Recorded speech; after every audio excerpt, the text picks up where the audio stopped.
DragonCon, Crispy here, and I'm good with our friends Demore and Bruce. Guys, hello. DragonCon, first time, right? First time. Welcome to Atlanta. Welcome to our little convention. Yep. So you guys have already had a little bit of a taste of it. You've already had a panel this morning. Yes, we did. Yeah. How'd that go? It was fantastic. Yeah? Yeah. No, it was great.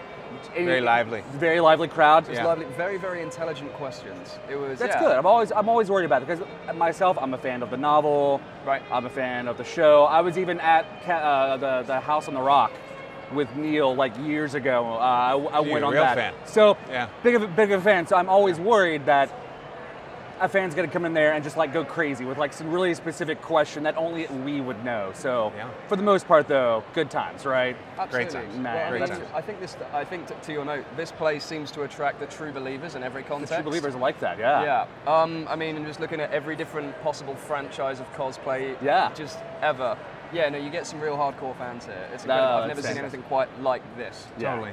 It's kind of the apex of complete and utter buy-in and belief. Yeah. Yeah. It is the land of make-believe, the land of imagination. It's, you know, our fans, again, I'm not saying this as a representative, just in general, our fans, some of the greatest fans, greatest costumes, they're into things. So I'm hoping that, I don't know how busy your schedule is, that you guys get to go out and explore and partake a bit. So maybe. We'll see. If you could, what would you go check out while you're here? Well, I don't really know what's here. That's everything. Let's just say everything. That's true. Yeah.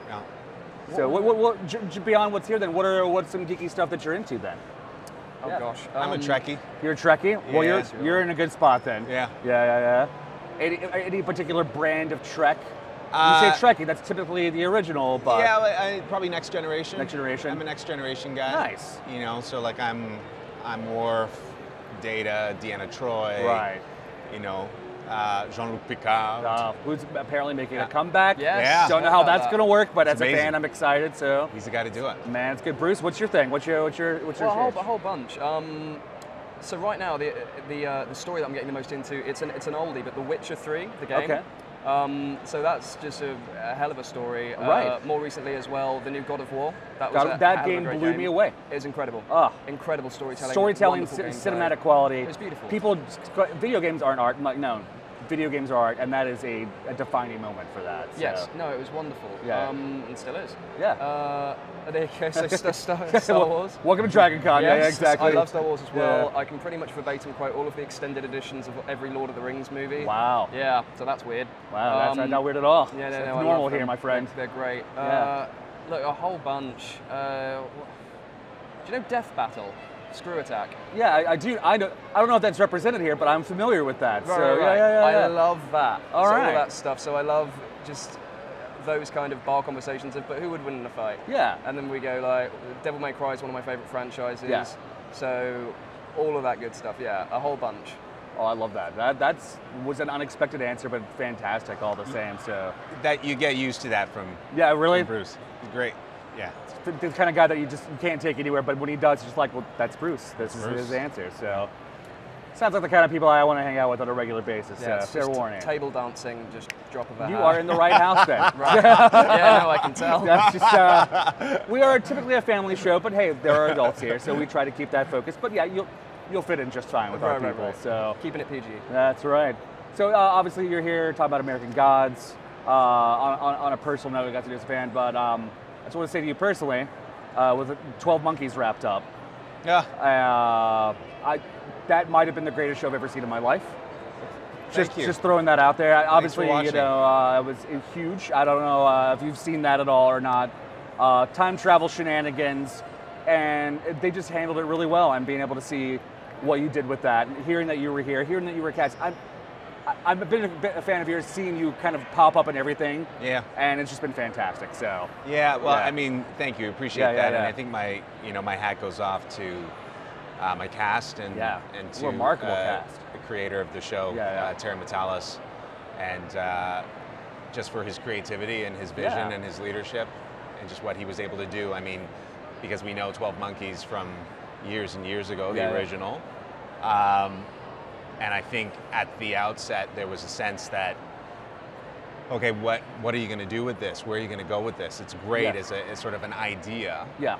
But will it work as a series concept? You know, how do you do this? And I think he did a fantastic job. It was remarkable. I don't know if you've seen the original 12 Monkeys, so I apologize, Bruce, to kind of keep you out on this. No, but sorry, do you think? It was one of those things where watching the movie and then seeing the show be adapted, it's like, this is going to last 2 hours, but they're doing a series. Yeah. The inventiveness, just the creativity behind it. I recommend it, obviously. Yes. I recommend it to fans as well. Yeah, it's fine.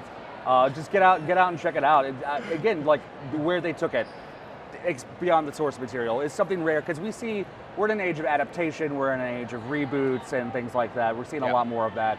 You know, American Gods being an adaptation of the novel. Even then, you guys have been involved in some already serious changes to that. Not necessarily for American Gods, but as fans of genre, how do you feel about the adaptation and period that we're in right now? Not necessarily like reboots, but bringing a lot of this stuff from different formats. I really enjoy it. Like, I mean, however, I'm not for adaptation for the sake of adaptation. Just to have it. Yeah. Or I don't enjoy watching an adaptation where I feel like, or you get the sense that this is a result of there being the absence of creative ingenuity. Yeah.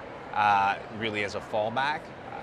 I want to see it. I want to see it flushed out more. I want to see it fuller and richer and deeper with all the characters and all the concepts and ideas, you know, espoused. Fully realized. Yeah. Completely. Like, I mean, I think, like for instance, I loved what they did with Batman. Oh yes. Even Batman Begins and just where they took that, because I mean initially I kind of heard that and I was like, Batman, we've seen Batman. This is crazy. This doesn't make any sense. But then watching the movie, I was like, oh, okay, this is the ride we're in for. Exactly. You know? Love that. Nice. You know. Is there a particular adaptation? Is this something that you even are paying attention to with media as a whole these days? Well, I think the show. I don't like adaptation for adaptation's sake, simply to cash in on a previously existing fan base. Yeah. I think the shows that really stand the test of time are the ones I enjoy, the ones who said something and meant something to people. Yeah. And I think unless you're going to try to do something new and try and do something interesting with that franchise as a springboard, then you shouldn't reinvigorate it simply just as a cash cow. 100%. I agree with that. So I think the utilization of art for actual, either a social commentary or an actual affect in the way people view themselves or otherwise, I think that's the value in what we do. Yeah. As opposed to simply appealing to the lowest common denominator. Yeah. With that said, it's a very, very quote-unquote easy, safe thing for a... The profitable route, let's call it what it is. I mean, it's on fine. a spreadsheet, there's a pre-existing fan base, you know it's there, you know you're going to get this many viewership, that's a good start. I get it, I fully understand it, but I'm not adverse to see more original. Yeah. I think there's enough going on now that you don't need to reboot. I think the real mark of a creative can be to adapt something old into something new and fantastic, but I think it's also the creation of something out of the raw material available now. Yeah. We're in a, it's hard to say golden age of television because that's a phrase that is thrown around, but we're in a fantastic age where there is so much out there, and we're seeing, because there's so many avenues to present, you know, Netflix, Amazon, things like that, Stars, you're seeing potential for more original stuff and these stories that we've never been able to tap into before society. So I'm excited to see more original stuff like that as well. And I think the flip side, I mean, I think what you're saying is true, and I think the flip side of that is that what it's also doing is it's kind of putting a mirror up against which we can measure our level of creativity because there's so much need for content,